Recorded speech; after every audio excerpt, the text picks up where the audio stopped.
وزیر بہبودی خواتین اور اطفال کی بہبود انسویا سیتکا نے جمعے کو پرجا بھون میں سماجی مسئلہ ساوتری بائی پھولے کے یوم پیدائش پر ان کی تصویر پر گلہائے عقیدت نظر کر کے خراج عقیدت پیش کیا۔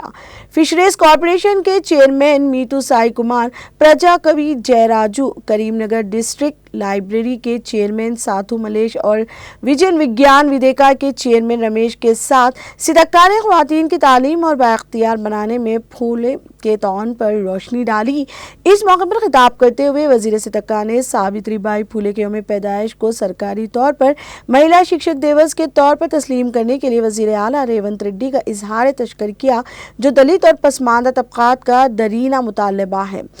محترمہ سیتکا نے کہا، ساوتری بائی پھولے کی زندگی اور قربانی آنے والی نسلوں کے لیے ایک تحریک ہے۔ سماجی پابندیوں کو نظر انداز کرتے ہوئے پسماندہ افراد کے لیے 50 اسکول قائم کرنے کی ان کی کوششوں نے خواتین اور پسماندہ طبقات سمیت لاکھوں لوگوں کے لیے تعلیم کی بنیاد رکھی۔